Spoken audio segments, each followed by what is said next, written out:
All right, remember, the machine knows if you're lying. First statement, Carvana will give you a real offer on your car all online. False. True, actually. You can sell your car in minutes. False? That's gotta be... True again. Carvana will pick up your car from your door, or you can drop it off at one of their car vending machines. Sounds too good to be true, so... True! Finally caught on. Nice job. Honesty isn't just their policy, it's their entire model. Sell your car today, too. Carvana. Pickup fees may apply. At Sierra, discover top workout gear at incredible prices, which might lead to another discovery. Your headphones haven't been connected this whole time. Awkward. Discover top brands at unexpectedly low prices. Sierra, let's get moving. It's a Minimalist Monday edition of Optimal Living Daily, Shopping, by Rose Lounsbury of roselounsbury.com, and I'm Justin Malik. Happy Monday. Welcome back to Optimal Living Daily, or the OLD podcast, where I read to you from some of the best articles I can find and get permission from. And we're going to get right to our Minimalist Monday post as we optimize your life. Shopping, by Rose Lounsbury of roselounsbury.com. When I started to embrace a minimalist lifestyle, I wondered, will I ever shop again? Cruising the mall isn't exactly in sync with a minimalist mindset, but I have to admit, even though I live the less is more life, I'm still, kind of shockingly even to me, a girl who likes to shop. So how does one solve this dilemma? Here are 4 rules I've adopted about minimalist shopping to help you avoid some shopping pitfalls. Rule number 1, 1 in equals 1 out. This is a mantra of minimalists. Basically, it means that if you purchase one new item, one old one needs to find its way to the curb, or donation box preferably. Here's an example of how I incorporated this on a shopping trip several years ago, right at the beginning of my minimalist journey. I went to the mall in pursuit of one thing, the perfect black skirt. I'd been looking for said skirt for several months with no luck. I wanted something simple, comfortable, and easy to wash and dry. Lo and behold, I found exactly what I was looking for. On the same trip, I also picked up a pair of workout leggings.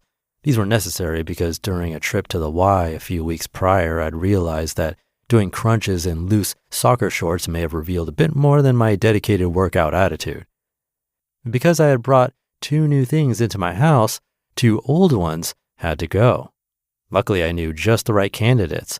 2 ill-fitting black skirts, one that I had never worn, a hand-me-down from my sister. The other, a once-worn, high-waisted number I'd bought several years prior to look more professional at work. And 1 pair of loosey-goosey running shorts that represent the aforementioned crunches problem. I chucked these lovelies in the donation box and happily added my new purchases to my wardrobe guilt-free. I wore my new skirt to work immediately and wore it many, many times thereafter until it had to be donated because I'd literally worn it out. Rule number 2, be selective. My old shopping MO was kind of like this.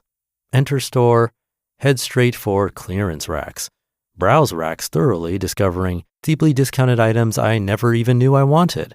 A leopard print maxi dress? Sure, it's only $5.99.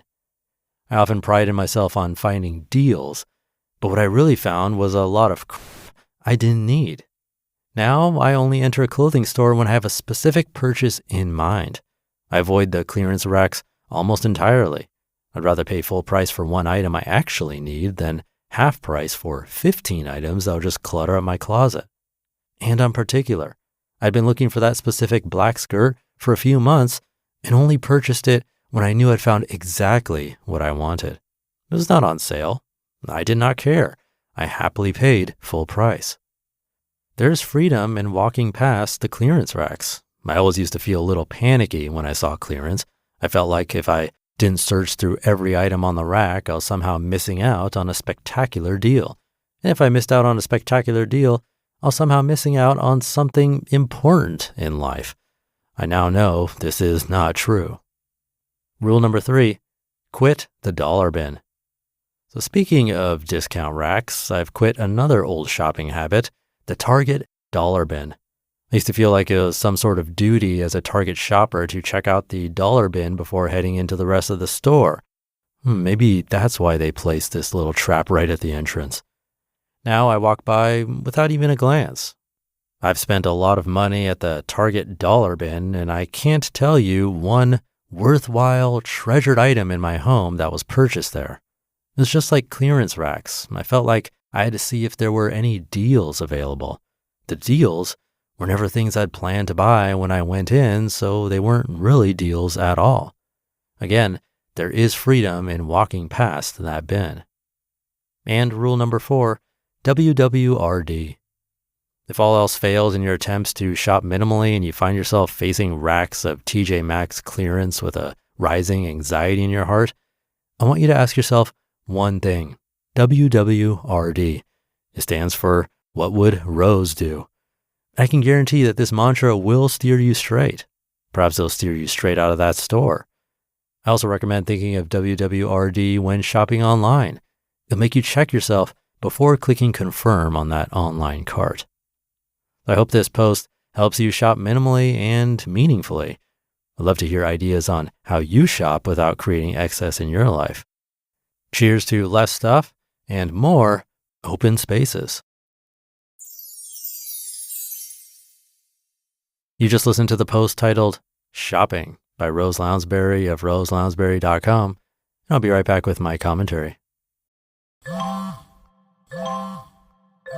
When did making plans get this complicated?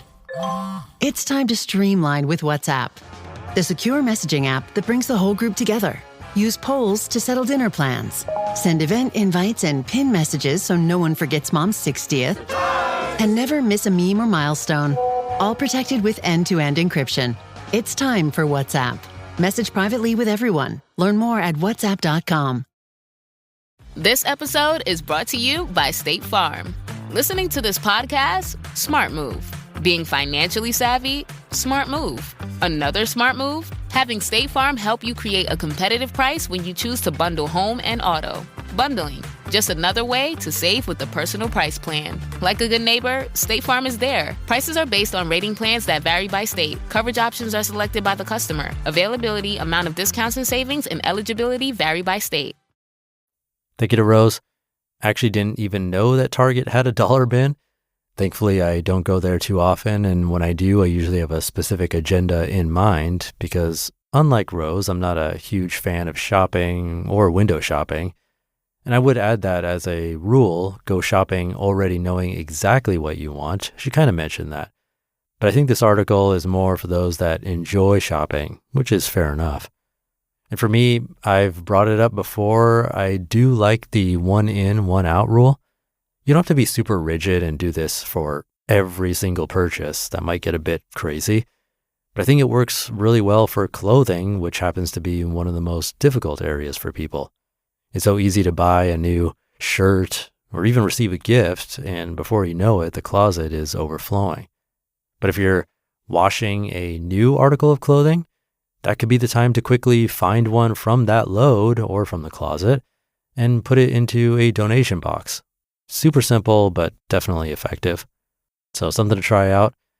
Thank you for being here and minimizing along with me. Hope your week is off to a great start, and I'll see you tomorrow where your optimal life awaits.